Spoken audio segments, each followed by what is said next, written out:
doing? My name's Dave, and if you're ready to record some shit, you can call me Daveypoo, the mobile music minstrel. How you doing? Okay, today we're back outside again, and guess what? There's no construction today because I was smarter.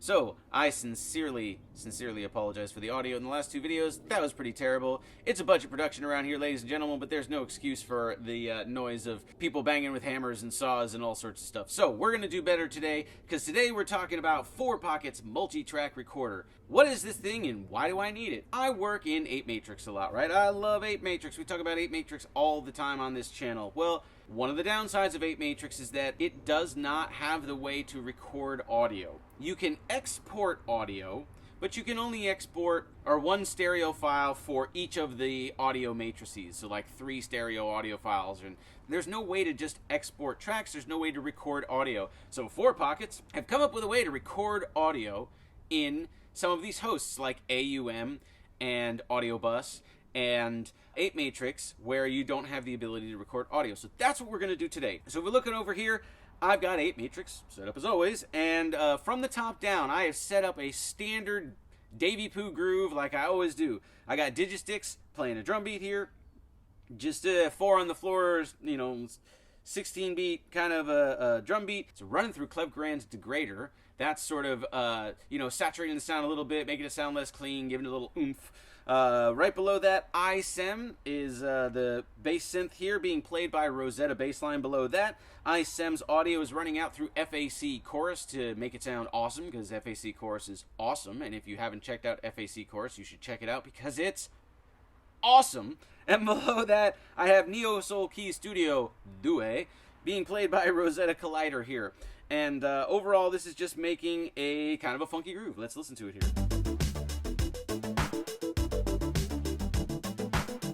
Okay, you've got, let's mute some things.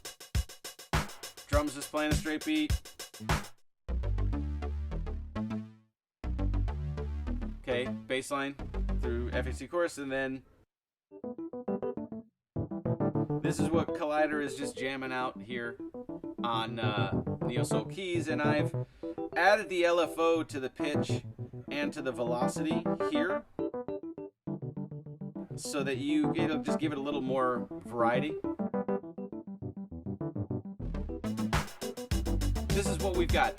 Now, one of the problems that I find when I get into these jams in apeMatrix is that after a while, I got so many ideas, I'm routing so many things, so many places, I'm running so many AUs that I start running out of CPU, and I just am maxing out the iPad. So 4Pockets has come up with a way to help avoid that. So let's talk about multi-track recorder. I'm going to add an instance here. Now we're going to go a little slower than normal. I know I usually talk pretty fast, and I like my videos to be concise, even if when they're long. I like the speech to be close. That's why I do a lot of those micro edits and stuff, because I don't want the pauses. I want to get out the information. But I'm going to go a little slower today on purpose, because there's a few steps that have to be taken in a very specific order to make sure that this works as intended. So we're going to go down to multi-track. Now, when you want to record audio into it, you need to choose multi-track as an effect. The way things are categorized in apeMatrix here, well, and I think in some of these other hosts too, but I'm more familiar with it in apeMatrix because that's what I use most of the time. Things can be either an instrument, it's something that generates audio, or an effect, which is usually something that processes audio. But the difference is that an instrument cannot accept incoming audio. An effect can accept incoming audio, and that's part of the trick here. We need multi-track recorder to be able to accept incoming audio to be able to record it, right? That seems to make sense. So you need to choose effect. Now I will show you the difference. I'm just going to connect it here. My effect version is on the bottom here, and if you look at the top row, that's the output, okay, from apeMatrix. And you can see that multi-track recorder here does not have the circle and slash that appears at some of the other icons. That's because these other icons cannot accept audio coming in. Now, and I will show you this. If I open up and I start multi-track as an instrument right here, okay, now that's the next one over, and you'll notice, here, let me turn it on. you'll notice that it's got the circle and slash here. That's indicating that it cannot accept incoming audio. So you need to make sure that if you're going to record into it from your host, you need to make sure you select effect. That's the first step. So let's remove this one and turn this off. Now, first thing I'm going to do is I'm going to route the drums into multitrack. I'm going to disable the output of the drums coming out just through the headphones, because I want to hear it coming through multitrack. I don't want to hear it coming through the audio output, or it's going to get confusing. So I fire up multitrack. I'm going to maximize it here by double tapping on the top. If you look down here, you can see track 1 is armed. It's got the little record button is lit here on track 1. There's a few things I'm going to choose. First thing I'm going to do is I'm going to choose host sync. Okay, host sync makes sure that it starts, stops, records, does everything according to the transport controls of the host app. This is part of where things get tricky. In order to record, if you want to hit play and have a record, I would recommend doing it with host sync to start. That's how I started. There's a few ways to do things here. It's not the only way to do things, but that's how I started. I hit host sync. Oops.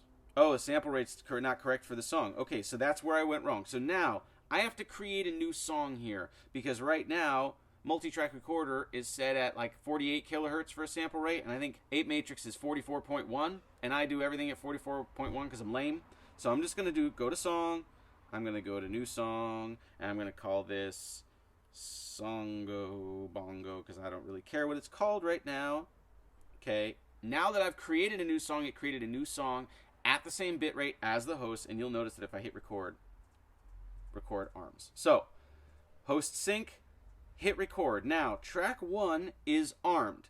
If I go up to the top here and I hit monitor, that's going to allow me to hear through the headphones what's coming through multitrack recorder and is recording. Now, theoretically, if I hit play here, the transport mechanism should start recording in multitrack, and I should be able to record some of the drums that I routed here. Let's see if we got it. Okay, you can see that the red is recording, okay? I'm going to let this run for an odd amount of bars so that I can trim it back to the loop point. Alright, so we're going to stop it here. Now let's see if that lines up. Okay, let's take this. We're going to drag it back to 8. And we're just going to look at the loop a little bit. Yep. That does not look like it. So if we turn off monitor. Okay, so I didn't back up the transport mechanism to start from the beginning, I don't think. So let's undo. We're going to undo clip change. We're going to undo the record clip. I'm going to start fresh. We're going to back everything up to the top. I'm going to hit record again. Host sync is on. I'm not monitoring it now, which is why you're not hearing the audio. So if I do this.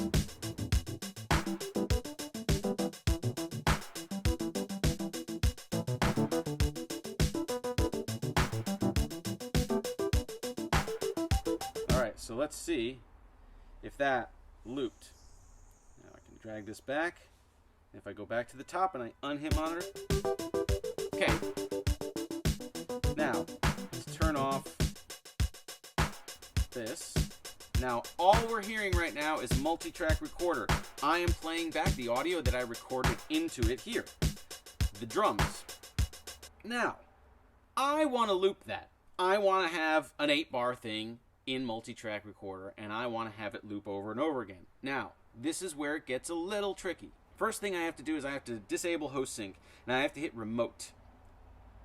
Now, my understanding is when you engage remote, it sends a start and stop signal from the transport controls, but that's it.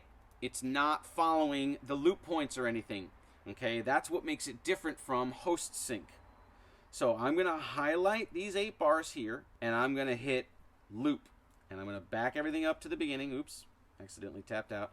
Now, when I play this, when I get to the start of the 9th bar, track 1 should loop.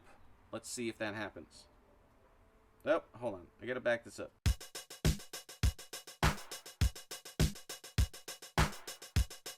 This is the lamest beat in the world. That's okay. It's alright for the sake of example. right, let's see. Is it gonna loop? Hey, every once in a while I do something right. Okay, let's go and let's arm track 2. Let's route something else into multi-track recorder. Let's route the bass line from FAC chorus into multi-track recorder here. Fire up multi-track recorder. Now we're going to monitor. Oops, one more thing. I'm going to disconnect the drums, because if I hit monitor again, all of a sudden I'm going to start hearing the drums that I routed before that are playing through apeMatrix, and I want to hear the loop that I just made.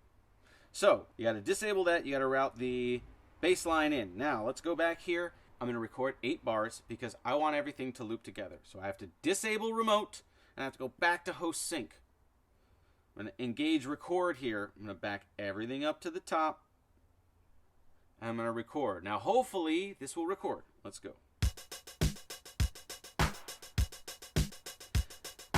But I'm not hearing anything, so why am I not hearing anything?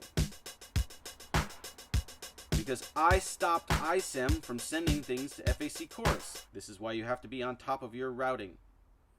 Okay, so... Oh, nope. I want that to go like that. I want to go back to the top.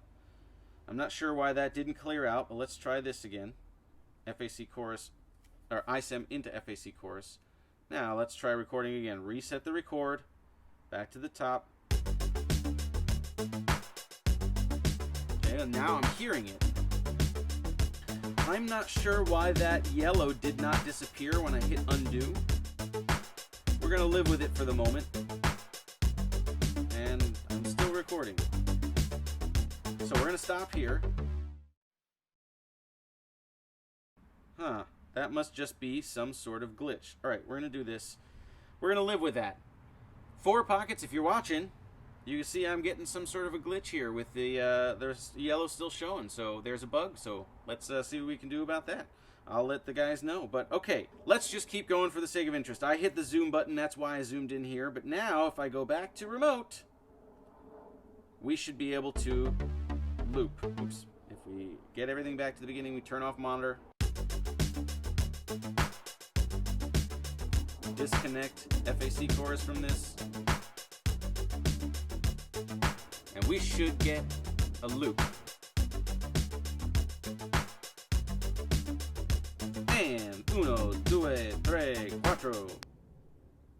Now, why is this not looping? Let's turn off the loop. Oh, I know why, because I didn't select the points that I wanted to loop from. This is why we go slow. Multi-track recorder is very, very powerful, but it's also very, very particular. So you have to make sure that you take your time and think through why things are happening with this. So we're going to try again. We're going to hit loop again. Back up the transport control to the beginning. Nope, see, it's out. There we go.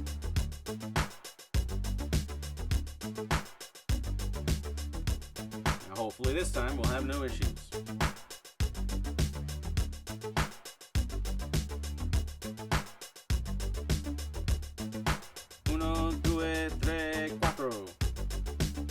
Alright, so there we go. And now, I can have multi-track recorder playing, and I can re-engage neo-soul keys. And I can continue to process it. I can say, well, let's remove digistics. Let's remove degrader. Let's remove Rosetta bassline. Let's remove iSem. Let's remove FAC chorus. And now I've suddenly freed up all sorts of CPU. And I can go over here and I can say, well, let's use Bleece delay.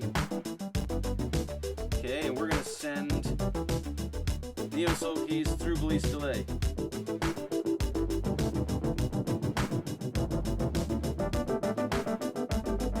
And we're going to and there's a motorcycle that goes down the street. So we're not without other auditory information, ladies and gentlemen, just not having the banging next door. So, my point is that you can free up your CPU and you can now go back to jamming because you've recorded the audio and you don't have to be live processing it 100% of the time. I like multi-track recorder a lot. It solves a problem that we previously had with some of these hosts. However, I'd encourage you to go slowly. It's not perfect. It does have a few, bumps and things along the way, so you have to be very particular with how you use it, but it can be an incredibly powerful tool to help you free up CPU right when you're in the thick of a really, really good jam, and it can help you propel it forward.